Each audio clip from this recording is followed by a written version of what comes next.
Hi, and welcome to another episode of the Horn Call podcast. We kick off the year 2024 with a really great conversation with James Hampson, owner, proprietor, founder of Hampson Horns, and a very knowledgeable person and also a really cool guy. We had a really great conversation talking about his interesting path to becoming a horn player and switching his major from electrical engineering to horn performance. Let me talk about his graduate studies in historical instrument performance and how he came to be one of the pretty recognizable names in the historical instrument and specifically historical brass instrument field. Before we get to today's episode, it's a very auspicious day. We have our first advertiser. If you are interested in advertising on the Horn Call podcast, please visit hornsociety.org. Today's episode is brought to you by Marcus Bona Cases, selling comfort to musicians since 1990, made in Brazil with 100% renewable energy. So, without further delay, here's my conversation with James Hampson.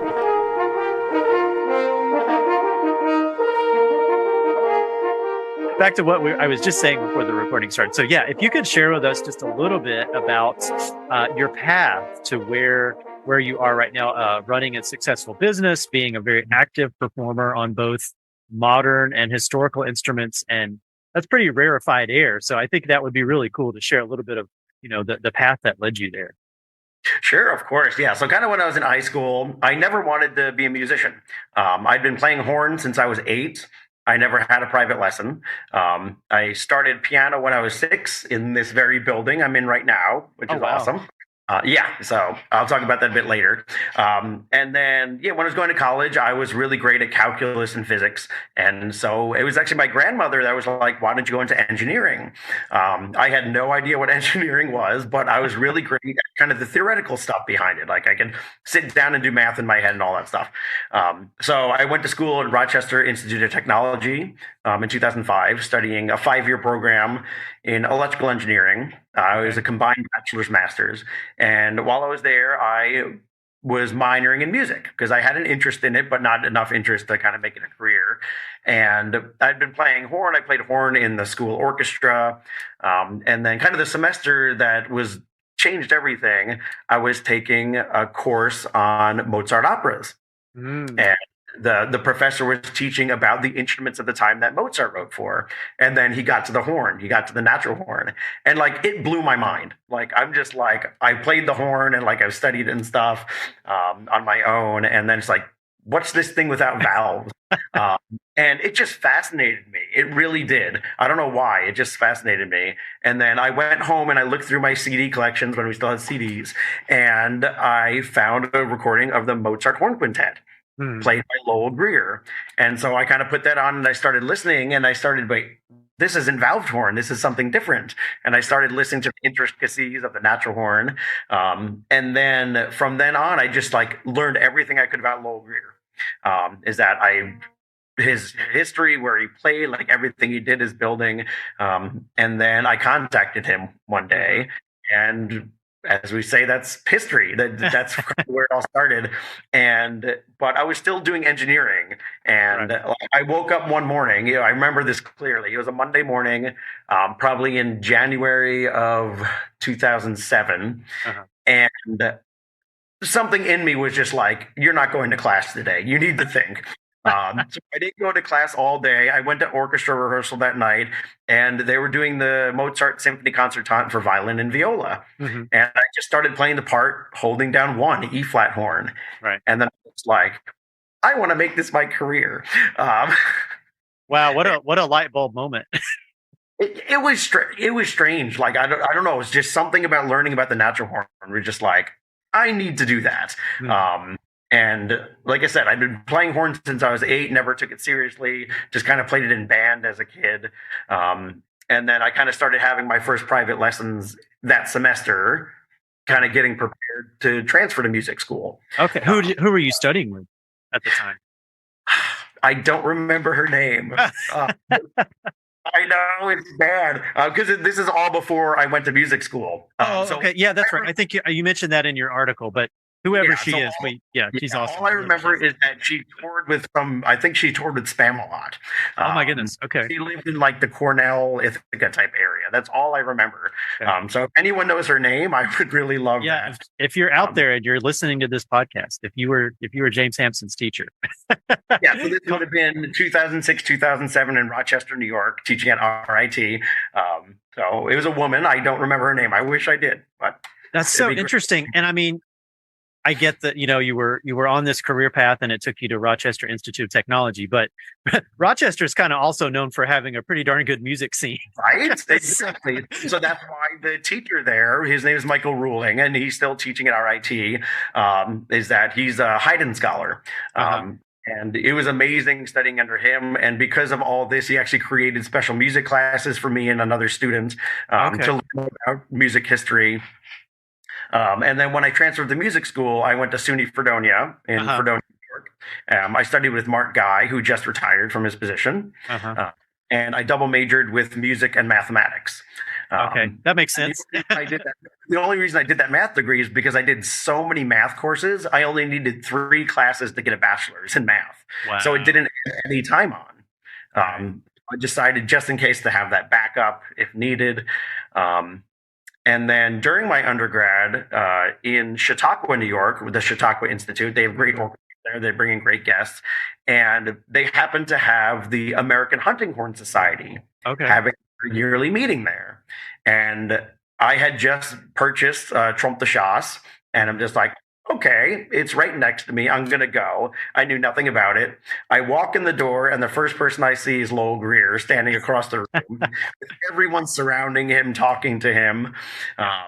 And then I walk a few feet, and next to me is a table of dozens of antique horns, valved horns, natural horns from Dick Martz. And he's in the Pennsylvania area, just on the other side of Trenton, New Jersey. I've been to his house many times. He's been very kind to me throughout the years. And I walked into this, it's a kid in a candy shop for me. Oh, yeah. Like, I didn't know what any of those things were at that point either. And then so I was talking to Dick, and he's like, yeah, you should go introduce yourself to Lowell. So I walk across the room, and I'm just like, I love and he was so kind to me from the beginning. And just throughout my career and doing all this stuff, we were in contact throughout it. When I moved to Ohio, I lived an hour and a half from him, so I spent a lot of time at his house. Before he was in Toledo for a while, wasn't he? He was in Toledo. Yeah, he passed away in Toledo. So I was living in Cleveland for 6 years after my doctorate. So I spent a lot of time with Lowell, and I play on a lot of his instruments still, and just that's how it got started, from this Mozart opera class and then learning about Lowell Greer. That's a pretty incredible story. So I have a couple questions about when you were sort of changing your major to music. How did you keep that balance, like keeping your horn playing going, and then what sounded like a pretty rigorous academic schedule with the math classes and all of that? Well, so when I was doing engineering, I was not a musician. Is that I was just playing the horn in the orchestra that was part of the school. Oh, I see. And so I wasn't taking like big lessons and preparing excerpts and stuff. I was playing for fun at that point. And as I got more into the horn, and that's kind of when my horn rising was going like this, and my math stuff was going like that. It got to a point where just like music was taking over for me. That I got to a point where just like something inside of me was saying, I can't do math anymore. I need to go into music. And specifically the natural horn. It's always been kind of my guiding light throughout this whole thing. Even with all the different horns that I play, the natural horn is still kind of me. That's kind of what my core is natural horn. Yeah, there's something pure about it that like, hey, I don't have to oil the valves. It's like, I mean, it's putting you in touch with like a, centuries old tradition, which I think is really cool. Oh, exactly. And I've been doing a lot of research. John Manganaro is a great researcher in Germany doing this stuff. And we were talking yesterday about this. And he was saying that even the Berlin Phil in 1914 was still playing natural horn for Mozart. I didn't know that. That's pretty amazing. I didn't know that either. He just informed me of that there was this thing that like the single F horns that they're playing at the time, weren't great for playing, just say, horn and A. So like imagine Beethoven 7 on a single F horn. Right. So they still played natural horns for that Because because it's played better. Yeah. it was easier for them. Yeah. So it still continued into the 20th century, and then kind of World War I happened, and then it just kind of disappeared until Dennis Brain kind of started bringing it back a bit at the end of his career. There's a great video from YouTube doing the Beethoven horn sonata on natural. Right. And then Herman Bauman kind of started doing some stuff on it, and yeah, and then Herman Bauman ended. So it never necessarily went away. It just kind of fizzled out kind of between the wars, and then starting in the 50s, 60s, it started a regrowth. And especially in this country, Lowell Greer was the first champion of bringing back natural horn here. There were a few players beforehand. Bob Sheldon was the curator at the Smithsonian. And I think he did the first recordings of the B minor mass and stuff on Baroque horn. He was like an amateur horn player. Right.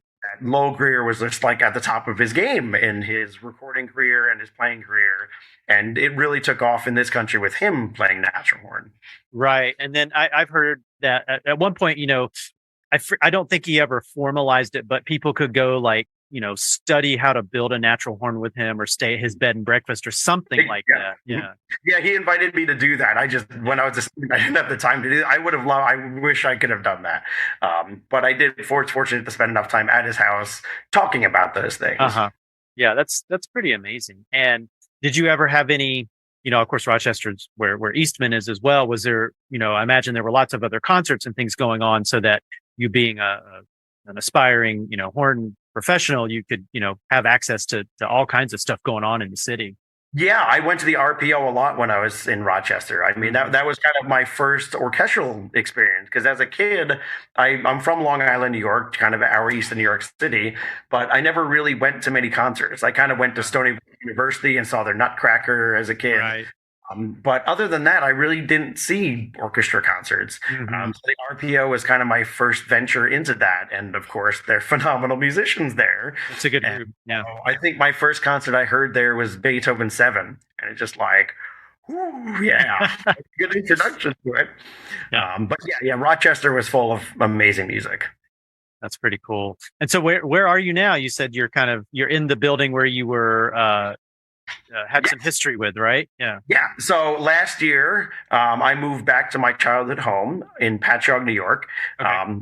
People don't necessarily know that name, but they know Stony Brook University. So Sure. Stony Brook is 20 minutes north of us. Okay. So we're kind of dead center in Long Island, about an hour to New York City west of us. And yeah, so this is Family Melody Center.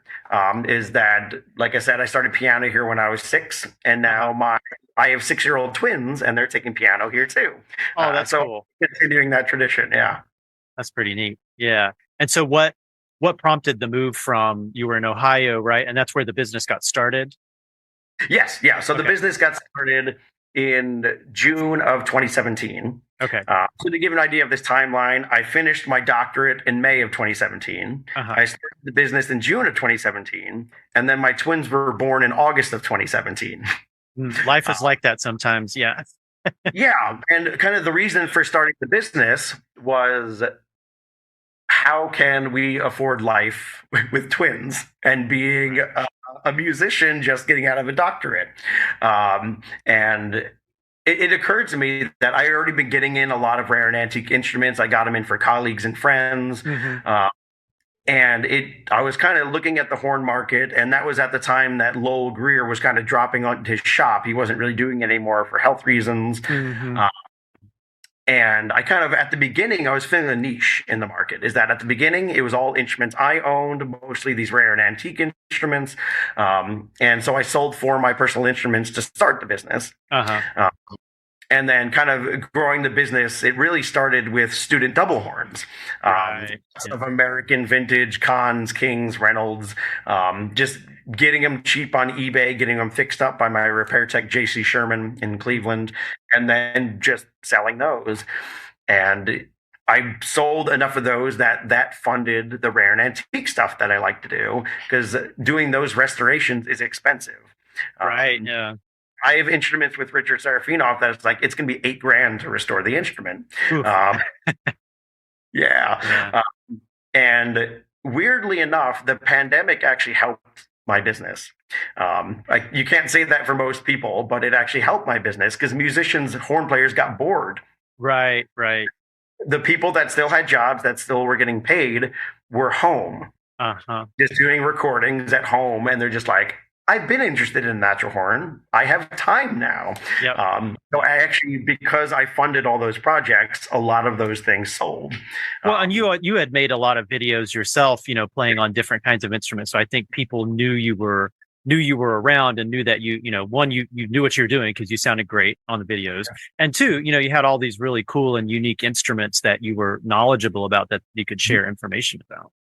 Yeah, no, exactly. And I mean, so from the very beginning, I made sure to be very active on social media because most people have never heard this stuff before. Right. Is that people knew of Lowell Greer and what he did, and they can hear his pristine recordings, but no one ever heard anyone else do it on a big scale. So that was my goal. And then with the pandemic, I connected with a lot of people around the world doing virtual duets and virtual trios, just getting all these people from different countries kind of connecting, collaborating, kind of on a scale that hasn't been seen before because we had to do it during the pandemic. Yeah. Yeah. And those will be historical documents someday, that period between March of 2020 and, whenever it started to kind of, tail off a little bit when live performances came back. But there's that, swath of time that 100 years from now somebody's going to be doing research on musicology or something and look at this social document from March 2020 or whatever. But no, I think it's really, really interesting and really cool. So okay, so you said you got your master's at Rutgers studying with Doug Lundeen. Yep. What was that like? I know some people who've been through that program. I just don't know too terribly much about the program there though. Yeah, so Rutgers is interesting is that they have a lot of the teachers that teach at Juilliard and in New York City that come down to Rutgers. So they have phenomenal faculty there. And yeah, it was a wonderful university. And so kind of the reason I studied there was for Doug. At that American Hunting Horn workshop, Doug was also there. Okay. Because Doug got his doctorate from Lowell at CCM many, many years ago. I see. So Doug toured the world with Lowell, playing natural horn, playing these early valved horns. Oh, wow. And so I got to know Doug, and I guess this was 2009 at the end of my undergrad that I went to Rutgers and I had a lesson with Doug. Okay. And I walk into his office, and waiting on the piano is a French piston horn. Oh, nice. And he picks it up and he's like, "You're a math guy, you can figure this out." And so it has the ascending third, which I do a lot about my videos and stuff. And then I figure it out. And then he's like, "Okay, now play it as a natural horn." And then he's like, "Now play it using both valves and the hand and the bell." Okay, yeah. Using 19th century techniques. And I was able to kind of figure it out on the spot. I've never done that before. And so our lesson was 5 hours long. He took me out to at a local taco place. Just not much playing, but lots of talking and kind of. Sure. He was teaching me a lot about the stuff. And that's why I studied with him for my master's, just how knowledgeable he was and how amazing of a horn player he is. I've heard a couple recordings of him. He's a major player. He sounds really good. Yeah. He was trained as an opera singer, as a heroic tenor. So he puts his opera singing into his horn playing, and his horn playing is so vocal. That's pretty cool. Just how he connects the notes and all this stuff is just I fell in love with it. And at that American Hunting Horn workshop, he played the Haydn Second Horn Concerto on Trompe de Chasse. Oh, wow. And it was the most beautiful horn playing I ever heard. And I'm just like, how is this possible? Yeah. I don't normally associate the Trompe de Chasse with refined necessarily. Right? Yeah. It wasn't. That's the thing, is that so he kind of brought it into the orchestral realm. That's pretty cool. Trompe de Chasse was in the hunting fields. So you could hear it for miles, that really heavy vibrato. And so he played it in a way that I'm just like, wow. That's cool. So yeah, I studied with him for my master's at Rutgers, and then I went to Boston for my doctorate at Boston University. And my first year, I studied with Rick Manal. He was the top freelancer in Boston for 30 years. He subbed with the Boston Symphony, principal of Boston Ballet. And then he passed away after my first year, sadly. Wow.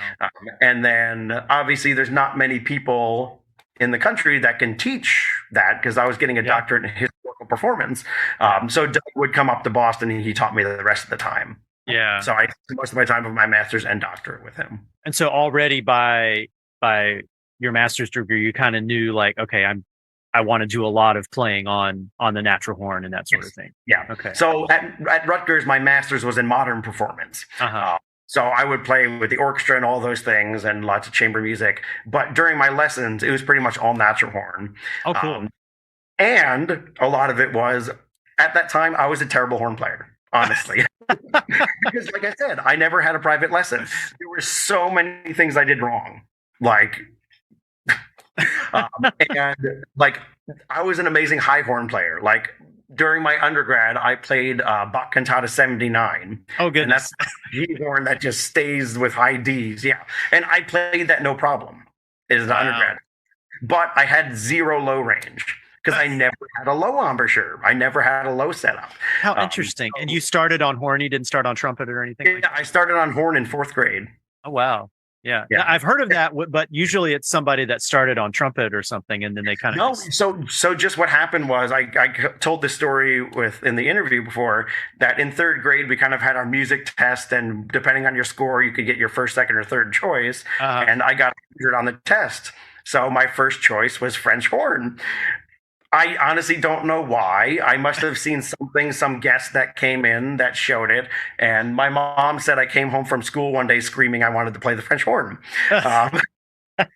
And fortunately, I do come from a very musical family. Not 2 generations, but 3 generations back. My great-grandfather played under Toscanini. Oh my goodness! Violinist and a string player and a luthier.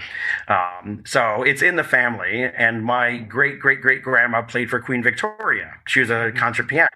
So the music is in my family, and I grew up around a lot of music, especially with my grandparents. Yeah. But like I was saying, like I was a terrible horn player. I really was. And, like I remember my first audition at Rutgers, kind of get into the orchestra and doing Eroica second horn. And I could not get the first 2 notes, those E flats. I couldn't do it. Just how my embouchure was, that was a terrible range for me. I couldn't. It gets even lower. No, that's the thing. I couldn't do it. I just couldn't do it. Just there were so many problems with my embouchure. So I spent about 4 years fixing my embouchure from all the things I did wrong, not having a teacher looking at my face because I had that nice smile embouchure, and like my tongue was all over the place. So I spent a lot of time struggling on the horn. I think we all do at some point. You know, even the most gifted players, there's always a point at which, you know, the talent has to be, you know, supplemented with some kind of work, some kind of rigor. And I mean, you know, I was very much the same way. I wasn't that way with the high range, but certain things were like, oh yeah, I can just kind of do that. But then at some point you hit a bit of a wall or a plateau or whatever. And like, okay, I'm going to have to dig in and kind of deal with this to move on. Yeah. But that's really cool. Okay, so I have a question. You mentioned family, and it's kind of an interesting thing. Normally, one associates like, okay, pursuing a career in engineering is like you're basically guaranteed a job right out of school. It's probably going to be a pretty good paying job, especially the program I did. Yeah. So was there concern voiced, or did you feel like you had to kind of explain it to family, or did you know what was that like, if you don't mind me asking? So so normally there's contention among this. It's like, I want to be an artist. I want to be a lawyer. No, it's actually like I told my mom, and she was like, finally. Seriously, that's what it was. Is that I was amazed that like I told her one day, like, I was like, I'm going to switch to music, and she's like, I was waiting for that. Okay, so she knew. That's the thing. She knew. And so I've been very fortunate with that. My mother's side of the family has been very supportive of what I've done. And moving back home, I'm right next to them now. They live 15, 20 minutes from me now. And one of the reasons moving back here is that being close to the family, my kids being close to their grandparents, great-grandparents. Right. So fortunately, that was good. I didn't have to worry about that part of it. Yeah, that's amazing. And then, you know, I think that's good for students to hear, because I think they probably encounter, any parent would be concerned no matter what career path their children chose. But then when it's like, if you don't know much about the way the music world works, it's like, well, you're going to be able to feed yourself. You're going to be able to put, clothes on your back and a roof over your head and that sort of thing. But it's good to hear stories like, you could have done almost anything. You sound like you're, wicked smart and could have done anything you wanted to, and you chose to do music, and it's rewarded you. And music takes you places. It's taken you all over the place. It does, yeah. It's taken me all over the U.S. to Canada. I haven't said this yet, but I'm actually planning a summer 2025 trip to Europe. Oh, wow. Nice. I'm going to be doing stuff there. So, yeah, it's taken me all over the place, places I never expected to go. And even like in my career, I never thought about playing at Carnegie Hall or Lincoln Center. It's just like, why would I play there? You don't play natural horn there. And then within the few months of moving to New York, I played at both places. And it's just like, okay, I didn't know that. That's awesome. Yeah. Yeah. And then, so what was that transition like going? I know Boston has a pretty active early music scene with the Handel and Haydn Society and all of that kind of stuff. So what was your program like at Boston? Yeah. So my doctorate at Boston University, it was a lot of jumping into everything that happened during the time period. So kind of learning about Bach, you learn about his family, you learn about his kids, you learn about the circumstance of how they lived, just to kind of get a full picture of what music making was like during that time. Sure. And then you get into the instruments, and then you get into the period styles, and then you get into the temperaments that they didn't play at equal temperament. They played at all these different ones. They played at A460 or A460, A392, A whatever. Yeah. That trying to navigate this whole thing that we don't have a lot of documentation about, especially for our instrument. Yeah. There really wasn't anything written down about our instrument because we came from the hunting fields and it was an oral instrument. And people like John Manganaro, Ulrich Hubner, Annika Scott have really dug into newspaper things, critics, all of these things that try any mention of the horn. Yeah. And so, yeah, that time period is just really fascinating. And I love it because you're kind of free to do what you want in a way because we don't know. Right. Yeah. I've seen some performances, especially if they're playing like a Baroque natural horn. Do you point it in the air? Do you point it to the side? Do you point it, perpendicular or parallel with the ground? It's because I've done it every single way. It's pictured in all those different ways. Yeah. Oh, exactly. Yeah. And the thing is that it's a different thing every single time you do that. Because there's a lot more, in a way, audience participation in that. Mm-hmm. Is that you see what you're doing and they're more engaged because they're like, oh, I've never seen that before. Yeah. I've done ones where I'm standing and just holding it like this and up in the air to the side. And then bell to bell, I've done a lot of stuff with. So, yeah, it's really fascinating. And just learning about all these different things. It's just fun. I think it's fun. I just love doing it. That's pretty awesome. Did you have to do, like, a lot of times for a doctoral degree, you have to do some big project or a dissertation or something like that. What was kind of the culmination of your study there? Yeah, so I really wanted to write a dissertation adding on to what Paul Austin did with his A Modern Horn Player's Guide to the Natural Horn, because it's a phenomenal resource for people just starting the natural horn. Exactly, it's kind of to the point. It's a nice small book that you can kind of just get into the natural horn quickly. Mm-hmm. So what I was going to do was the Modern Horn Player's Guide to the Early Valved Horn. Oh, yeah. To what Wagner, Schumann, Berlioz, all of these 19th century composers were doing, because it's really complicated. Yeah. And so I did so much studying of this stuff. I was writing a practical book for it, and I was so excited to do it. And then I get to the committee, and they kept denying it. Interesting. Because they said it wasn't academic enough. Okay. Even though I was going into newspaper articles, I was doing all the things that you need to do, but I wasn't writing a big paper. Is that I was writing something practical for the horn world because I wanted the horn world to have something like this. Imagine that. Something people would use. No. Yeah. So it drove me crazy. And I'm just like, and this time I was already living in Cleveland because I already finished all my coursework. And once I finished my coursework, we moved to Cleveland, and I was teaching natural horn in Oberlin and doing stuff at CIM and freelancing in the area. Okay. And I was trying to get this book written, and they just would not do it. And so this was February of 2017 that I wrote to the head of the program, and I'm just like, I need to graduate. My wife is pregnant with twins. I need to graduate. And he was just like, so just so you know, we also have a recital track. There you go. Yeah. So I could have spared all that problem and just did the recital track. So that's what I ended up doing. I just needed to do one more recital. Right. And it was a lecture recital that I did. So I went back to Boston in probably like March or April that year, and I did a lecture recital on Schumann and Wagner and kind of this transition period of writing for both valved horns and natural horns at the same time. Well, I think there could be a place for that guide. I mean, there's bound to be a place that would publish it. The Horn Call would certainly be interested in sharing excerpts from it at some point. Well, the thing is, like Annika Scott, she wrote one great book on the natural horn, and she already has a bunch of others planned. So I'm excited to see what she has.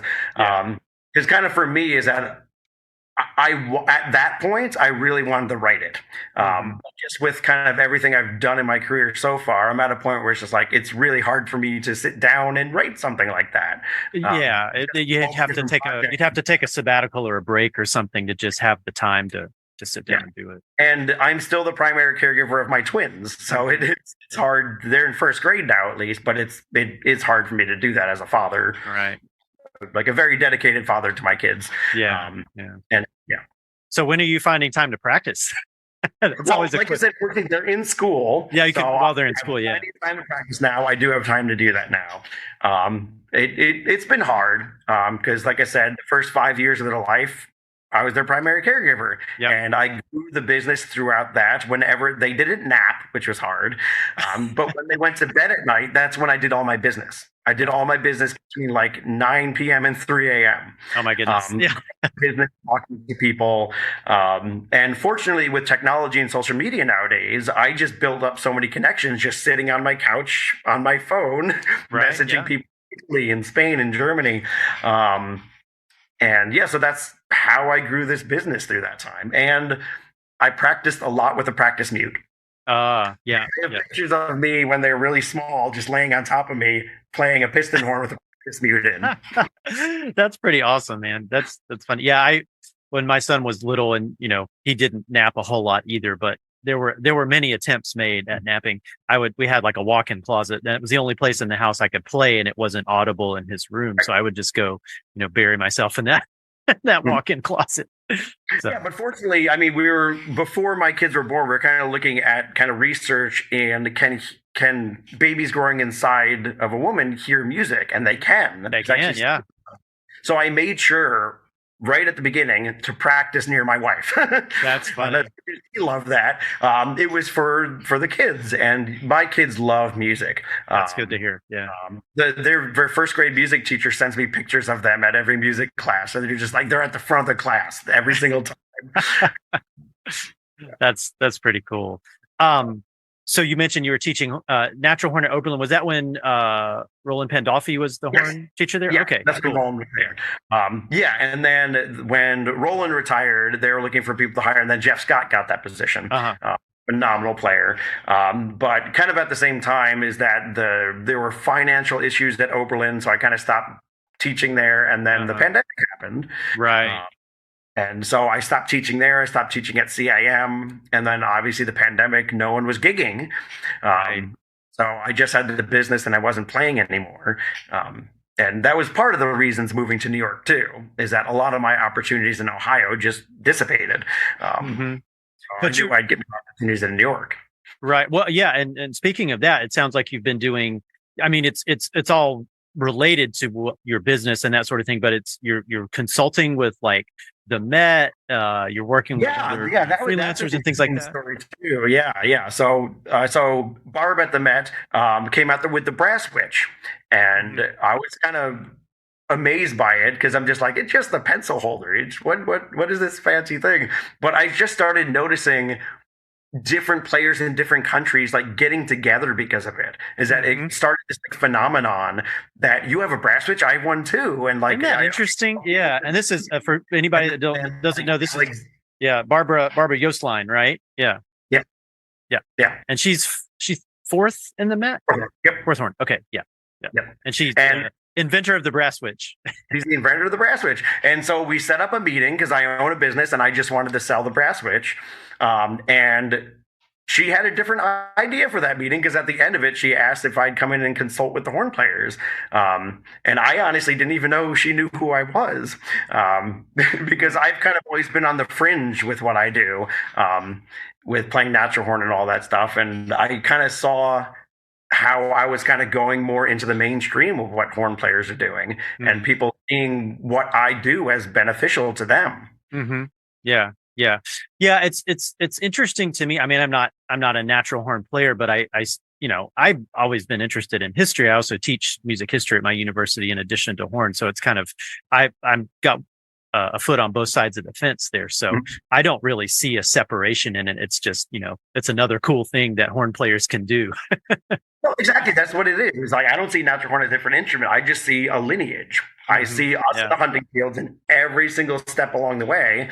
And then they're really cool steps because the 19th century, you always wonder why Debussy is writing different for the horn than Strauss. And a lot of it has to do with the instrument that they're playing. Yeah, because the instrument became so different at that time period.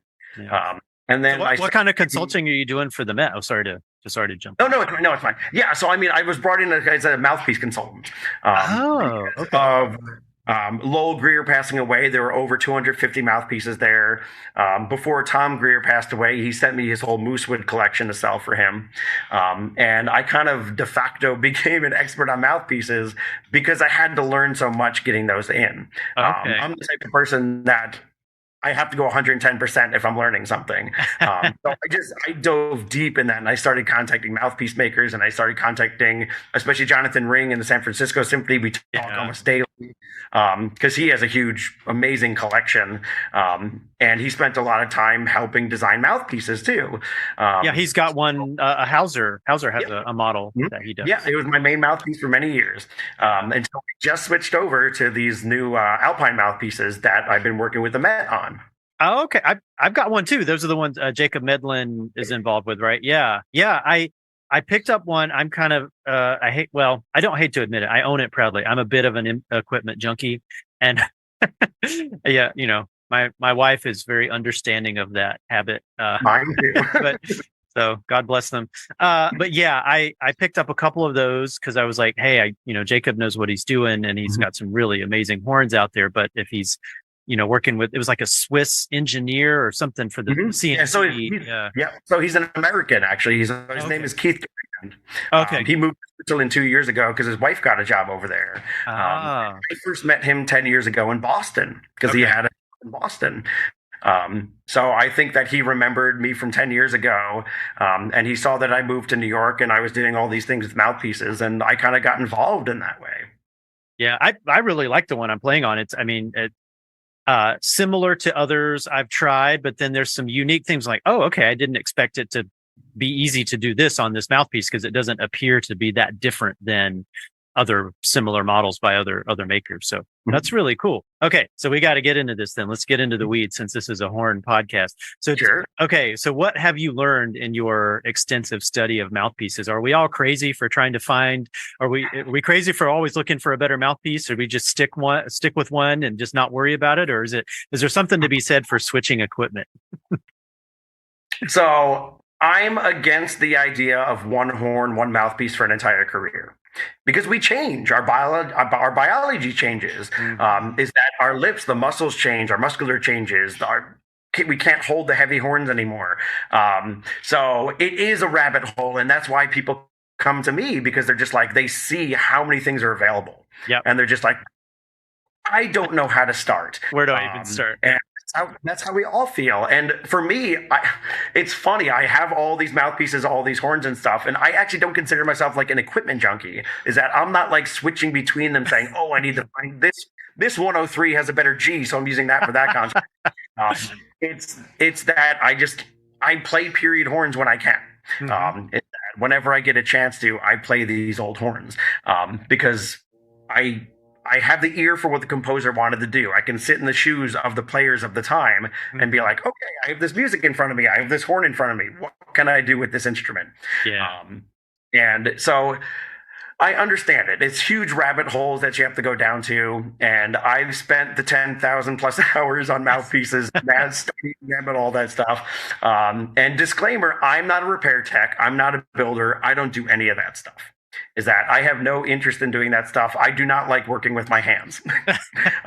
And that's why I hire people to do it for me. Right. So like Miles O'Malley building my instruments, Richard Serafinoff, and all these different people that do stuff for me. Because I see their expertise and how their expertise can help the horn world and how their expertise can really grow, in my mind, what a great horn player can be with all the knowledge that you can get with all of these different things. It's just another tool in the tool shed. And yeah, so what I say to people that with mouthpieces is when people contact me, I have a long list that I say, answer these questions for me. Okay. I need to get to know you as an individual. I need to know what equipment you've been on, why you changed equipment, why you changed mouthpieces, where you're sitting in your section, if you're a freelancer doing whatever, all these different factors, because one mouthpiece isn't going to fix everyone's problems. Right. Yep. And it was interesting working with Jacob and Keith because they're both engineers. Is that I have that background, so I understand where they're coming from. And Jacob was creating kind of this one amazing horn that could do everything. And they're hoping to make this one amazing mouthpiece that can pair with this one amazing horn. Yep. And then I think the Southeast Horn Workshop last year was the first time they unleashed them. I think Dave Weiner was, I think it was Dave that was holding him. And what they came up with was like a scattershot approach, is that they were expecting like one mouthpiece to be the best one. And it was like a bunch of mouthpieces that did it. Yep. And then me sitting down with the Met players and other players, it was the same thing, is that the first horn player played a mouthpiece, hated it, went to the next, loved it. And then the second horn player loved the one that one hated. And they're both on Medlin horns. Isn't that funny? Yeah. Some of them are playing Pattersons too, aren't they? Yes, they're on Pattersons, they're on Medlins, they're on, yeah. Isn't that interesting? That I don't know when it started in New York, that shift away from a certain kind of equipment to different kinds of equipment. Not to name names, but everybody knows what we're talking about. So that is interesting. Yeah.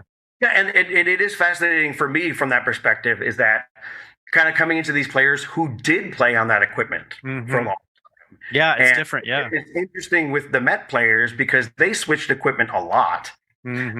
That they were on those 8Ds and then they went over to Schmid's. Right. Yeah. And then they went to 103s and they went to Pattersons. So they're kind of trying to find the sound that they want to find. So that's one of the reasons they kind of brought me in, is just someone that just hears things kind of differently because of my specific unique training. And I like to give this example. Oh, sorry. Go ahead. And I was going to ask a follow-up question. Sure. Yeah, so I like to give this example. I was sitting down with the first and second horns at the Met, and the second horn started to play her horn, and her first note, I'm just like, stop playing, there's a hole in your horn. Oh, wow. And she's like, what? And just like, yeah, can you hand me your horn? So I take the main slide off, I blow through the lead pipe, and the water key is leaking. And this is a brand new horn from Jacob. And like, she was like, I played 2 months of Rosenkavalier thinking it was me. And this is kind of where a lot of people struggle, because they're looking at a thing of plumbing in front of them. Right. And just there's so many intricacies to the horn that people don't know what to do if there's a problem happening, and they oftentimes themselves. Well, yeah. Horn players are known for being hypercritical. Yeah, we're known for being very critical of ourselves. Yeah, so that's the thing, is that's what she was doing, is that she just was like down on herself because I'm a great player. I'm at the Met. I'm doing this stuff. Why is this happening? Right. And it was a hole in her horn from a brand new horn, and it wasn't her fault. It was Jacob's fault. It was just the water keys were defective. Yeah, and after use a few times, it just created leaks, and no one would have known that. Interesting. But just how my training is, I've played on 150-year-old horns that the rotors hold zero compression. I know the sound of a horn that has holes, leaks, and I just like noticed it right away on our first note. And it's a good thing for horn players to realize that a lot of times it isn't you. Right. Is that your rotor could have just the bumper just went out a little out of alignment, you're going to struggle now because there's air going where it shouldn't go. You're going to be playing a little flatter. Your notes aren't going to sound all just because like a millimeter. Yeah. And so get your horns worked on, get them aligned, get them cleaned. Yeah. Get them cleaned. Don't drink Coca-Cola while you're playing. All of these things. Don't put sugar to your horn. That just all of these things, just proper taking care of an instrument. Automatically make you a better player just because your instrument itself is functioning how it should. Yeah, exactly. Yeah. I mean, yes, the player matters, but equipment also does too. I mean, that's a like a best player can like pick up a crappy single F and play something amazing on it, even though the instrument is terrible, but they're working extra hard to do that. Right. It's about efficiency. We're already playing the hardest instrument on the planet. We don't need anything else hindering us. Yeah, I was going to ask. So when you're in one of those, aside from listening for a leaky horn, what do you listen for when you're evaluating? Okay, is this mouthpiece the right one for this person, their horn, their style of playing, all of that stuff? Are there things that we ourselves could be training ourselves to listen for in our own playing and in the playing of others? Excuse me. So one of the things that I do is that I make sure I hear the players on their equipment first. Is that so I can gauge what they're doing on their instrument with what they're doing with their mouthpiece, their horn, whatever, how they're sitting and posture, all these things. Because I'm a teacher. Overall, I'm a teacher, so I'm still in teacher mode when I'm doing these things. Right. And then I kind of, with what I'm doing with Jacob and the mouthpiece maker, Keith, is that they set me in double blind. I didn't know what the mouthpieces were, and the horn players didn't know what the mouthpieces were. Because they didn't want any kind of preconceived notions of, oh, this is a Schilke, oh, this is a Bach. It's just like, they made them generic looking on purpose with mountain names. So no one was just like, oh, yeah, this one's going to do that. It's just like, no one knew. I didn't know. Yeah, there's not a number associated with a certain, characteristic or something. Yeah. Exactly. They just knew that they were getting a great mouthpiece from someone that worked with Jacob Medlin. That's all they knew. And then they're sitting down with me doing what I do. And so, there's a lot of it kind of just sitting there, watching their face, kind of how their embouchure worked with the different mouthpieces, just hearing different things that intervals on the mouthpiece to make sure the intervals are in the right place for them, how they get across the whole horn, their louds, their softs. We test different excerpts, we test different articulations, and then we do the same thing with the next mouthpiece, and then go back to their original mouthpiece, and then go back to this, and kind of go back and forth. Because, mouthpiece testing, it's hard.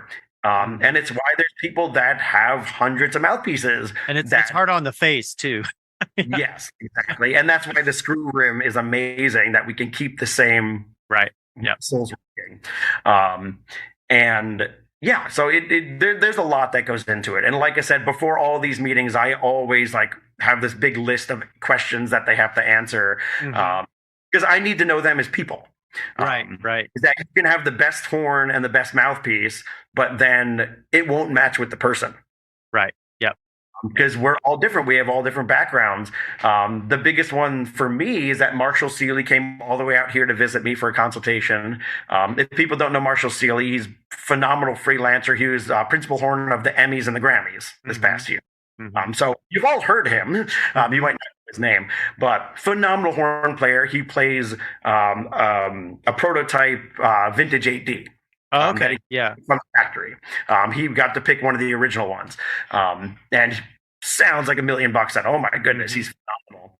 And he coming up, he's like, all of these youngins are switching over to Geyer wraps, and I just can't make it work. And he's like, I think he said he bought a Rico Kuhn, a phenomenal instrument, and just for his style of playing from the 8D school, he just didn't make it work. And he was looking for advice from me on just like, how can I do that? How can I play those horns with them? And I was honest with him. I'm just like, you're not going to be able to. That was my answer to him. And it kind of confirmed what he already thought, that he's tried it many times, different mouthpieces, all these things. And it's just, he's been playing the same way for 50 years plus, that switching to that equipment, it is very different equipment. And I know why people have switched over to Geyer wrap instruments. It's long and complicated if anyone wants to hear it. But I see why people have done it. And these custom makers are making phenomenal instruments. And the makers in Europe and Japan, they're making these phenomenal Geiger Knopfdraft instruments. And we kind of saw the pendulum shift over to the Geiger side in the Yeah. past. And I mean, it's interesting. It's like part of the cool thing about our instrument is that there is a place for all of those different styles, and it's like the first album I fell in love with was John Terminaro. It's like, I don't sound anything like that, and I never will. I mean, there's how many people can play that kind of an instrument, and that, a mouthpiece that's like a, like that big. But I just fell in love with that sound, and it's like, I still love it, but I don't necessarily think I need to go buy that kind of equipment and try to sound that way. I think, it's so interesting when people get very like in a camp about this is the only way the horn should sound. It's just, I don't understand it. I mean, I get like, you got to sound a certain way if you want to get a job doing this sort of thing in this orchestra. But aside from that, yeah, sure, you should be able to appreciate great musicianship no matter what. Yeah, no, exactly. I mean, it is tough because, I mean, if you want a section, you want the section to be cohesive. Yep. And a way to do that is have matching equipment. That does help. Yep. It's not an end all, though, is that there are players that like played in 8D with that bored out C1 mouthpiece just getting huge, and they ended their careers because it's just so inefficient that it doesn't work for everyone. Right. And so, I mean, I see why they did it. The New York Phil sound with all those 8Ds, the Van Opera sound, Hollywood, Cleveland. I was in Cleveland. They're still on their 8Ds. And that's an amazing sound. Yeah. That's the thing, too, is that I'm not judgmental, too. Is that when people come to me, I'm not judging them for the equipment they're playing. I'm not just like, oh, you're on an 8D. No, I'm not doing that. Just like, you're on an 8D. How can we make this work for you? Yeah, exactly. These things that work for you. Because it's expensive. Like you're saying, mouthpieces, they're not that much. I know for students, it's a lot. But for professionals, yeah, you could buy a bunch of different mouthpieces and you can resell them and all that stuff. You can give them to students. But buying horns, no one can actually do that. And so I've been fortunate. I was talking about at the beginning of my business, it was all my instruments. Now it's about 90% consignments. I'm getting mostly consignments from people. Is that people saw what I was doing and they're just like, oh, this guy knows what he's talking about. Yeah. I'm constantly getting in a lot of consignment instruments. I want to ask, and James, thanks so much for taking time to talk with me today. I want to ask kind of one final question going back to the natural horn thing. So if, like myself, I played some natural horn in college. I did some pieces on recitals and stuff, and we were very fortunate to have a complete a bunch of different horns by Rick Serafinoff. And I've thought about, okay, do we need to get one for my studio? Do I need to shell out the money and get one? But it's like the amount of time I would probably spend on it, I don't know that it would be worth it. But is there, for someone who's trying to dip their toe into the natural horn world, what would be a good starting place in terms of an instrument, mouthpiece, that sort of thing? So fortunately, we have 12 plus natural horns in front of us already. So you can hold down a valve and just figure out the harmonic series. Just figure out, obviously it's not going to work as well as an actual natural horn, but you can figure out the harmonic series, and then you could just use your ear to figure out where all the other notes are. Because there are methods out there that have, this position's 1/4 and 3/4 and half and all this stuff in the bell. But also they say before that, these fractions are here for reference. Use your ear.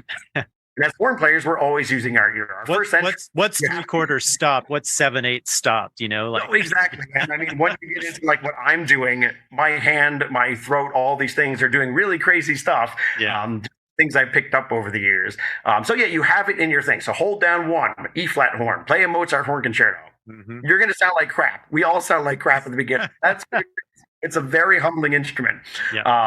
And then, fortunately, there's a lot more people around the country with natural horns now, with either valvectomy natural horns, which I love that term he coined from vasectomy, snipping the valve off. Exactly.